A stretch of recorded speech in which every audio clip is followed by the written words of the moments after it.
नमस्कार, ये है टॉप न्यूज। मैं हूं विधि आपके साथ। चलिए नजर डालते हैं अब तक की कुछ खास खबरों पर। कांग्रेस की अंतरिम अध्यक्ष सोनिया गांधी ने गुरुवार को बीजेपी पर तीखा हमला बोलते हुए कहा कि बीजेपी कोरोना वायरस महामारी के वक्त भी सांप्रदायिक सौहार्द बिगाड़ने और नफरत का वायरस फैला रही है। कांग्रेस कार्य समिति की बैठक में उन्होंने न सिर्फ बीजेपी पर नफरत फैलाने का आरोप लगाया, बल्कि कोरोना के खिलाफ जंग में मोदी सरकार की रणनीति पर भी हमला बोला। सोनिया गांधी ने आरोप लगाया कि पीपीई और टेस्टिंग को लेकर कांग्रेस के सुझावों पर सरकार ने ध्यान नहीं दिया। कांग्रेस कार्य समिति की बैठक की अध्यक्षता करते हुए सोनिया गांधी ने बीजेपी का नाम लेकर आरोप लगाया कि जब कोरोना वायरस के खिलाफ एकजुट होकर निपटा जाना चाहिए, उस वक्त भी बीजेपी सांप्रदायिक पूर्वाग्रहों और नफरत के वायरस को फैलाने में लगी हुई है। उन्होंने कहा कि हमारे सांप्रदायिक सौहार्द को गंभीर नुकसान पहुंचाया जा रहा है। इससे हर भारतीय को चिंतित होना चाहिए। कोरोना वायरस से निपटने की मोदी सरकार की रणनीति पर सवाल उठाते हुए सोनिया गांधी ने कहा कि कांग्रेस के सुझावों को नहीं सुना गया। उन्होंने कहा कि कोरोना वायरस के खिलाफ जंग में टेस्टिंग, ट्रेसिंग और क्वारंटीन का कोई विकल्प नहीं है, लेकिन दुर्भाग्य से देश में अभी भी टेस्टिंग बहुत कम हो रही है। सोनिया ने देश में कोरोना वायरस के फैलने और उसकी रफ्तार पर भी चिंता जताई। उन्होंने कहा कि कोरोना वायरस का पिछले 3 हफ्तों में चिंताजनक रूप से प्रसार बढ़ा है और इसकी गति तेज हुई है। लॉकडाउन की वजह से समाज के हर तबके, खासकर किसानों, मजदूरों और प्रवासी मजदूरों को बहुत ज्यादा परेशानियों का सामना करना पड़ रहा है। उन्होंने कहा कि ट्रेड, कॉमर्स, इंडस्ट्री सब कुछ ठहर चुकी है और करोड़ों लोगों की आजीविका के साधन खत्म हो चुके हैं। सोनिया गांधी ने मोदी सरकार से मध्यम, लघु और सूक्ष्म उद्योगों के लिए स्पेशल पैकेज की मांग की। उन्होंने कहा कि एमएसएमई क्षेत्र करीब 11 करोड़ लोगों को रोजगार देता है और जीडीपी में इसका योगदान करीब 1/3 है। सोनिया ने लॉकडाउन की वजह से इकोनॉमी पर पड़ने वाले असर की बात करते हुए कहा, लॉकडाउन के पहले चरण में 12 करोड़ नौकरियां खत्म हुई हैं। बेरोजगारी अभी और बढ़ सकती है क्योंकि आर्थिक गतिविधियां अभी भी ठप पड़ी हुई हैं। रिलायंस, जियो और फेसबुक की डील के बाद जियो के देश भर में फैले करीब 38 करोड़ ग्राहकों को फायदा होने वाला है।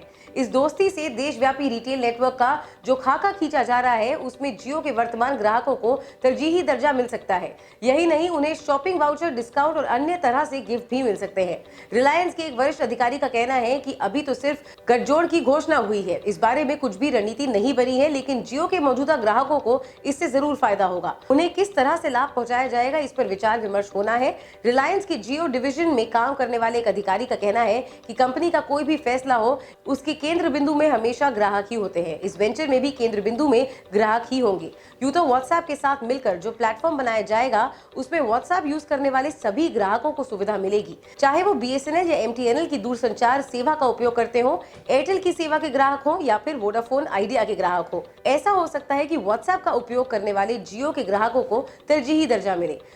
प्रस्तावित प्लेटफॉर्म में जियो ग्राहकों के लिए कुछ वैसा भी इंतजाम हो सकता है जैसे कि अमेज़न के कुछ ग्राहकों को प्राइम का दर्जा है या फ्लिपकार्ट के कुछ ग्राहकों के लिए तरजीही दर्जा है। ऐसे दर्जे वाले ग्राहकों को जहां कई यूनिक सुविधाएं मिलती हैं, वहीं विशेष मौकों पर आयोजित सेल में तय समय से पहले एक्सेस भी मिलता है। रिलायंस और फेसबुक के इस वेंचर में इससे बढ़कर भी कुछ किया जा सकता है। कोरोना वायरस के कारण देश भर में जारी लॉकडाउन का असर अब सरकारी कर्मचारियों और निजी क्षेत्र के कर्मचारियों को भारी पड़ने लगा है। लॉकडाउन के कारण काम धंधे पर असर पड़ रहा है और कमाई घटी है। केरल सरकार ने सरकारी कर्मचारियों की सैलरी में कटौती करने का फैसला किया है। यही नहीं, online hotel booking company OYO ने कर्मचारियों की सैलरी काटने का फैसला किया है। इससे पहले केंद्र कोरोना से जंग में सभी सांसदों का वेतन में 1 साल के लिए 30% कटौती का फैसला कर चुकी है। केरल सरकार ने विपक्षी दलों और कर्मचारी संघों के विरोध के बावजूद राज्य के सभी सरकारी कर्मचारी जो 20,000 से ज्यादा सैलरी पाते हैं, उनमें कटौती करने का फैसला किया है। सरकार ने मई से सितंबर महीने के बीच 5 किस्तों में डॉक्टर्स और नर्स समेत सभी कर्मचारियों की 1 महीने की सैलरी काटने का फैसला किया है। आपको बता दें कि कोरोना महामारी से निपटने के लिए केंद्र सरकार सभी सांसदों के वेतन में 1 साल के लिए 30% सैलरी कटौती करने का ऐलान कर चुकी है। इसके अलावा सांसद निधि भी 2 साल के लिए स्थगित कर दी गई है। इसके अलावा राष्ट्रपति और उपराष्ट्रपति ने भी अपने अपने वेतन में कटौती करने का फैसला किया है। सैलरी की ये कटौती बेसिक सैलरी से होगी। दुनिया की सबसे अधिक मुस्लिम आबादी वाले देश इंडोनेशिया में रमजान की तैयारी शुरू होने के साथ ही राजधानी जकार्ता में सामाजिक पाबंदियों का विस्तार कर दिया गया है। जकार्ता के गवर्नर एनीस बेस्वेदान ने बताया कि गुरुवार को खत्म होने वाली पाबंदियों को 22 मई तक बढ़ा दिया गया है। जकार्ता में बुधवार तक संक्रमण के 3,383 मामलों की पुष्टि हुई, जिनमें से 301 लोगों की मौत हो चुकी है। जकार्ता के गवर्नर बेस्वेदान ने बुधवार देर रात एक संवाददाता सम्मेलन में मुस्लिमों से कोरोना वायरस को फैलने से रोकने के लिए रमजान के दौरान मस्जिद से संबंधित गतिविधियों को स्थगित करने का अनुरोध किया। इस्लाम के पवित्र महीने रमजान की शुरुआत शुक्रवार को हो सकती है, जो चांद के दिखाई देने पर निर्भर करेगा। इंडोनेशिया के राष्ट्रपति जोको विडोडो ने पिछले महीने स्वीकार किया था कि सरकार ने दहशत को रोकने के लिए देश में कोरोना वायरस फैलने के बारे में जानकारी छिपाने का फैसला किया था, लेकिन सोशल डिस्टेंसिंग के नियमों में देरी और कम संख्या में जांच होने से इस संक्रामक रोग के बड़े पैमाने पर फैलने का डर पैदा हो गया है।